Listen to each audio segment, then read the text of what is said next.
आज हम सीखेंगे कौन सा फ्लूइड किस काम आता है और कौन सा फ्लूइड कब कितना देना चाहिए। तो सबसे पहले हम बात करेंगे एनएस के बारे में, उसके बाद आरएल, उसके बाद DNS, D5, D10, D25, dextrose and mannitol के बारे में। उसके बाद हम समझेंगे ओफ्लॉक्सासिन एंड उसके बाद हम समझेंगे मेट्रोजेल के बारे में।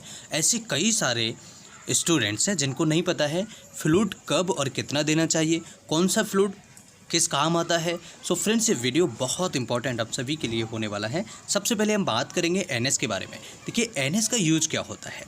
एनएस का जो बेसिक यूज होता है, इसे बेसिकली हम सलाइन, नॉर्मल सलाइन भी कहते हैं। और इसके अंदर देखिए कंटेंट्स में अगर हम बात करें तो 0.9% NaCl होता है पर 100 ml सॉल्यूशन में। यूज की अगर हम बात करें, यानी कि इसके अंदर 0.9% क्या है, नमक है, ठीक है, जो कि 100 ml में है। और अगर हम 1000 ml की अगर हम बात करें, यानी कि 1 लीटर की बात करें, तो इसमें 9% लगभग साल्ट चला जाएगा। यूज की अगर हम बात करें तो देखिए क्या यूज होते हैं। नॉर्मल सलाइन कब चढ़ाया जाता है मरीज का, ये बेस बहुत ज़्यादा इम्पॉर्टेंट है, क्योंकि कई लोगों को नहीं पता होता है कि एनएस का यूज क्या होता है, और कई लोगों को ये नहीं पता होता है डीएनएस, D5, D10, D25 है, आरएल का, रिंगल लैक्टेट का क्या यूज होता है। तो यहाँ पर देखिए एनएस का जो यूज होता है वो होता है डिहाइड्रेशन में। डिहाइड्रेशन यानी कि एक वह कंडीशन होती है जब मरीज को शरीर में पानी की कमी हो जाती है। देखिए यहाँ पर लिखा भी है loss of water from body, यानी कि हमने मेंशन किया है कि जब शरीर से पानी की कमी हो जाती है, पानी की मात्रा कम हो जाती है, लॉस हो जाता है वाटर का, ऐसी स्थिति में आपको डिहाइड्रेशन हो जाता है, तब एनएस चढ़ाया जाता है। अब आपके डॉक्टर और कब चढ़ा सकते हैं, कब इसका उपयोग कर सकते हैं। यूज़ फॉर वुंड वॉशिंग, यानी कि घाव को साफ़ करने में। आपने देखा होगा कई जगहों पर हाइड्रोजन पेरोक्साइड का उपयोग होता है, लेकिन न होने पर आप एनएस से भी घाव को साफ़ कर सकते हैं। साथ ही साथ अगर आपको कोई इंजेक्शन लगाना है तो उसका कंसंट्रेशन भी आप यूज कर सकते हैं, एनएस का भी। और साथ ही साथ for fulfilment of fluid loss in accident, जो एक्सीडेंट में फ्लूइड का लॉस हो जाता है, उसको भी पूरा करने के लिए आप इसे एनएस का उपयोग कर सकते हैं। अब बात करें कि डोज कितना होता है, कितना दे सकते हैं दिन में, तो 3 से 4 बोतल 24 घंटे में दे सकते हैं आप, कोई दिक्कत वाली बात नहीं है। लेकिन यहाँ पर नोट है कि जो हाइपरटेंशन वाले पेशेंट्स हैं और प्रेग्नेंट लेडीज़ हैं, ऐसे लोगों को एनएस नहीं दिया जाना चाहिए, अदरवाइज़ उनको कोई प्रॉब्लम हो सकती है, उनको कोई इशू हो सकता है। तो ऐसे लोग जिनका बीपी बढ़ा होता है, बीपी बढ़ा यानी कि हाइपरटेंशन मेडिकल टर्म होता है, और प्रेग्नेंट लेडीज़ को भी एनएस यानी कि नॉर्मल सलाइन नहीं देना चाहिए, बहुत सावधानी से दिया जाता है ऐसी कंडीशन में।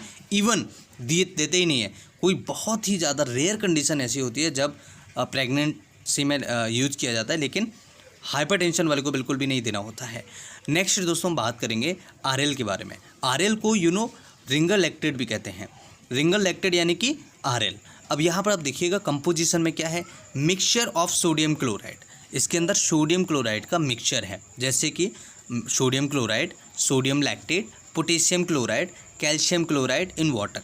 तो इसके अंदर क्या क्या है, कैल्शियम है, calcium chloride, potassium chloride and sodium lactate and sodium chloride.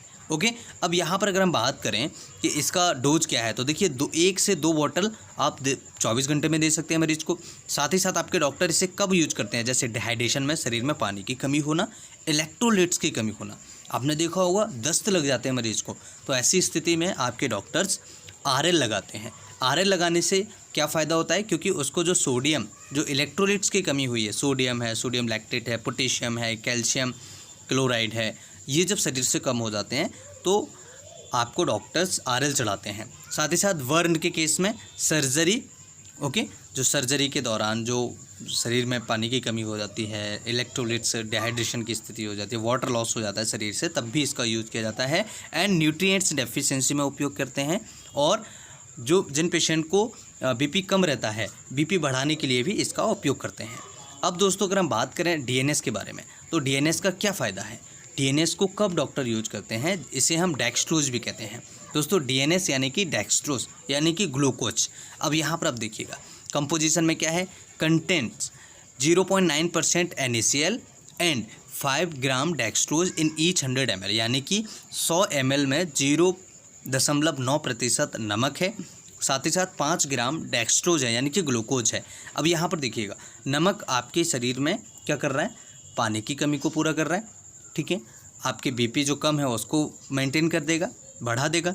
और जो शरीर के अंदर एनर्जी की कमी है, जो शरीर में ग्लूकोज की कमी है, वो डेक्सट्रोज पूरा कर देगा। मैक्सिमम डोज कितना है? 3 से 4 बॉटल पूरे दिन में दे सकते हैं। यूज क्या है?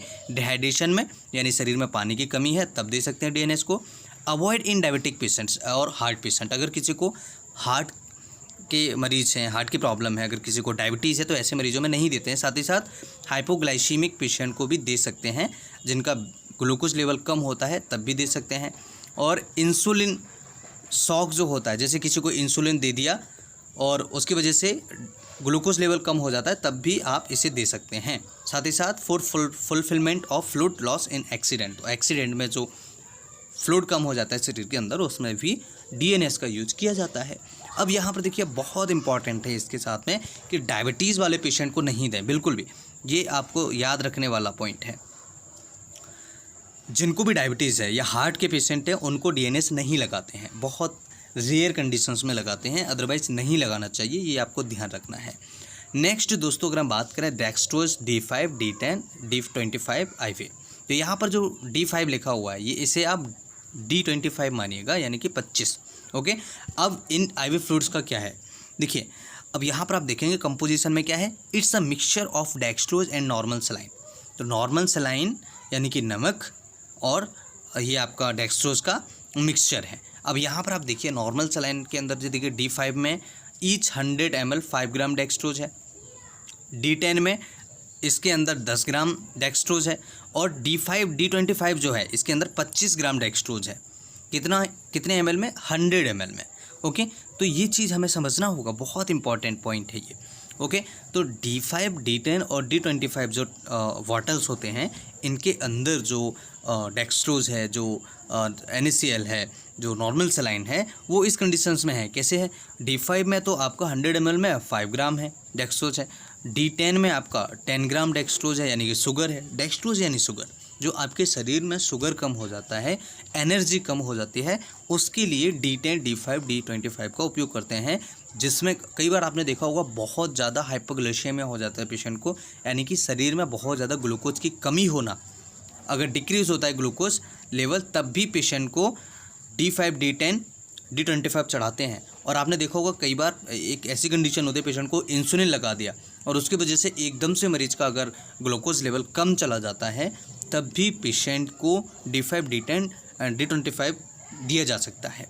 अब बात करें कि इसे कितना यूज कर सकते हैं और कौन सी कंडीशन में यूज करते हैं, तो देखिए वीकनेस में, अगर किसी बीमारी की वजह से आपको वीकनेस हो रही है, शरीर में ग्लूकोज की कमी हो रही है, तब आप इसका उपयोग कर सकते हैं।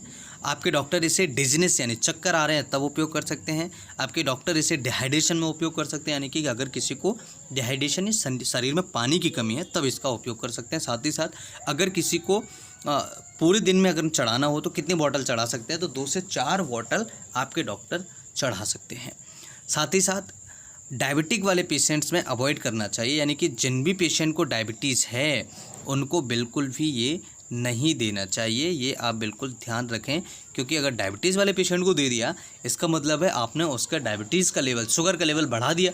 जब शुगर का लेवल बढ़ाएंगे आप, तो पेशेंट को कॉम्प्लिकेशंस बनेंगे, पेशेंट को बहुत ज़्यादा दिक्कत आएगी, हाइपरग्लाइसीमिया का पेशेंट हो जाएगा और पेशेंट को बहुत ज़्यादा शुगर हो जाएगा। तो आपको ध्यान रखना है ये चीज़ें। अब दोस्तों, ये वीडियो अगर आपको अच्छा लगे तो आप ज़रूर इस वीडियो को शेयर करें, और अगर आप इस तरह की और वीडियोस देखना चाहते हैं, हमसे लेक्चर लेना चाहते हैं, तो हमारे चैनल को ज़रूर सब्सक्राइब करें, वीडियो को लाइक करें, और अपने सोशल मीडियाज़ पर जहां पर भी आप शेयर कर सकते हैं ज़रूर शेयर करें। ये बहुत इंपॉर्टेंट वीडियोज़ आप सभी के साथ मैं शेयर कर रहा हूँ।